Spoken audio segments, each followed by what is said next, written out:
Ladies and gentlemen, welcome back to the Indie Zone podcast. My name's Kathy. We have a further update for you. We matter styled as Rebecca Schofield versus Ashley Guillard. We've been referring to it as the Idaho4 Defamation case because this is a civil action for defamation of character that was filed back in 2022 by plaintiff Rebecca Schofield, a history professor at the University of Idaho, who filed this 2-count lawsuit for defamation against Ashley Guillard, an online content creator and also a psychic, alleging that she had been defamed 2 counts. First count regarding allegations that she says that the defendant made, that she was involved in the catastrophic events that occurred at 1122 King Road when 4 University of Idaho students were unalived in a rental property steps away from their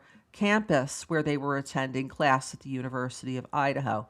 Count 2 alleges that the defense allegedly defamed Ms. Schofield by stating that she had been involved in a romantic relationship with one of the students. Yesterday, there was a pretrial conference, and we have a little bit of detail regarding the same based on a notation on the court docket this afternoon, February 6th, 2026. First, these are minute entries from the pretrial conference. It indicates that there were some minutes that were taken down. The minutes themselves are not published, but this is sort of an abbreviated version of the minutes with bulleted items. This is document number 119 on the docket, and it refers to who was present at the pretrial conference. On the plaintiff's side, according to these records, Corey Carone and Wendy Olson appeared on behalf of the plaintiff, Ms. Schofield. Those are names that may be familiar to you, especially Ms. Olson, because she represented the media coalition in Idaho versus Koberger before Judge John Judge, and then also before Judge Stephen J. Hippler, seeking to have the non-dissemination, aka gag order, set aside in that case. The defendant, Ashley Guillard, did also appear, and the court confirmed with her that she was receiving court filings. The proceeding took approximately 42 minutes from start to finish. It says here that they commenced at 10 a.m. and went until 10:42 approximately a.m. on the 5th. The court noted that there was a second pretrial conference that is set to happen in person, February 23rd. This is one day before the start of will be again in person in Judge Patricchio's courtroom, Federal Courthouse, Boise, Idaho.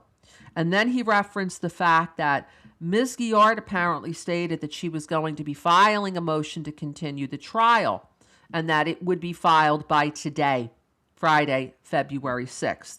The court noted that there would be a deadline associated with the motion to dismiss that Ms. Guillard also filed yesterday, the 5th of February, the date of this first pretrial conference. And there's a notation also on the court docket that the response is due from the plaintiff by February 12th, 2026, next week, and that any reply by the defendant is due by February 13th, 2026. So there are a number of items that are happening right on the steps of the courthouse. There's got to be a ruling on this motion to dismiss, and then when this motion to continue, there needs to be a ruling on that. But before both of these matters are fully briefed with a motion response and reply.